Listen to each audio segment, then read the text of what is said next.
Hello, I'm Michael Redmond, and I'm here at the Meijin tournament first game of the title match between Iyama Meijin and Cho the challenger. And now in this video I will be commentating on the moves from black 43 to black 91 in this game, in the first day of this game. So at this point, white has just captured this stone here with a double threat. So white is threatening to capture 4 black stones in a ladder here, and also threatening the wedge here, which happened in the actual game. So black, this being 4 stones, it would be a great damage to black if white managed to get those 4 stones. So black answers on this side, and white wedges here. So this is a very strong move, which threatens to cut off the corner. For instance, if when white cuts here, which is the follow-up move, if black takes 1 stone, white can bump against the black group, and this black group will die. Black will take here, and white will need another move here to secure the corner, but the whole corner is dead. This is probably slightly better for white, looks successful for white. So instead of doing that, when white wedges here and cuts, black bumps against, and black can connect underneath. And actually, if black manages to connect up here, it's not a big problem for black. But white's going to start a ko here. So this is a very important ko, but white does have one good ko threat. And that was the only ko threat that white has. So now black plays here, and white cannot answer that.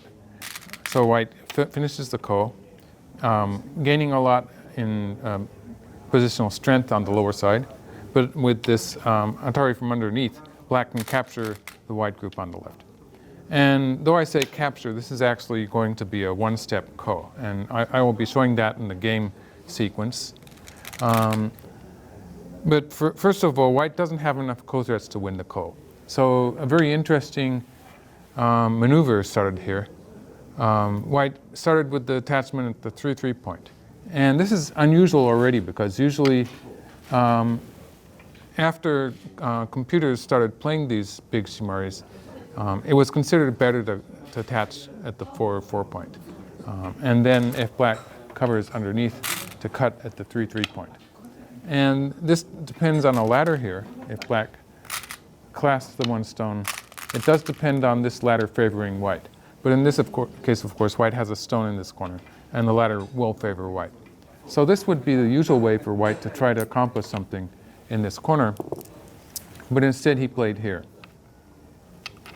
And so this leaves a potential life, or maybe a ko in the corner.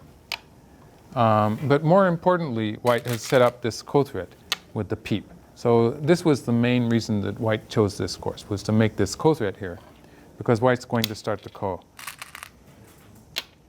So white plays this forcing sequence, and then plays the hane.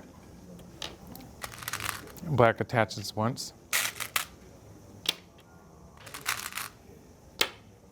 and throws in the ko.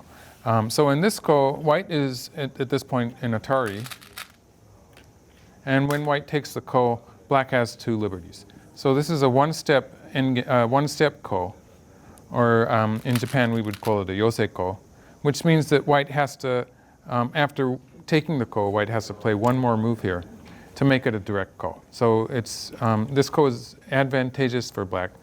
And in fact, most players would leave it at some time in between and maybe play a normal opening move, hoping to do something with it later. But so it was a bit unusual maybe for white to start this ko immediately.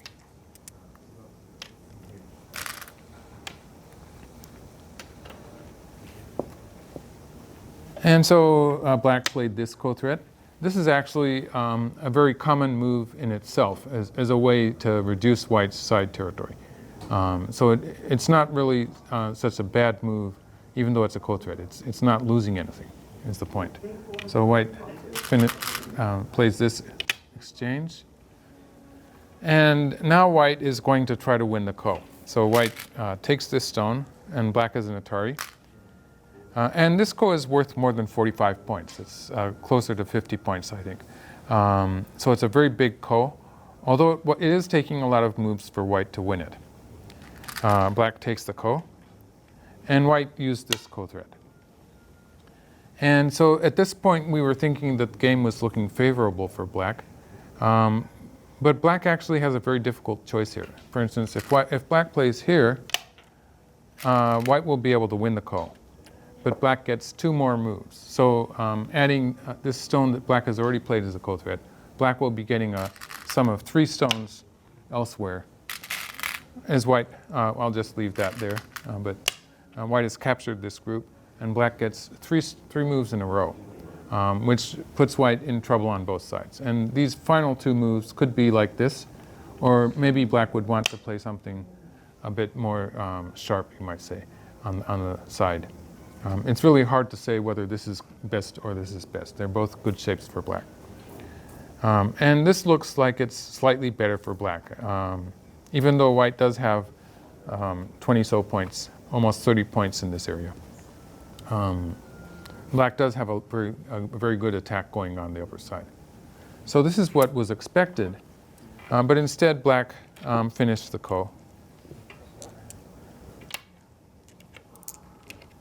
And although this was a ko trade, one might notice that black did get 1 extra ko threat before white made it a direct ko. So there's an extra black stone there, which makes it better than a normal ko. For black, that is. And so white plays the hane. At this point, those 2 black stones are not 100% dead, really, because black could curl around and try to escape. But the white group in the corner is alive already. So this would be very painful. Even if black managed to somehow live, white could play something like this or something like this.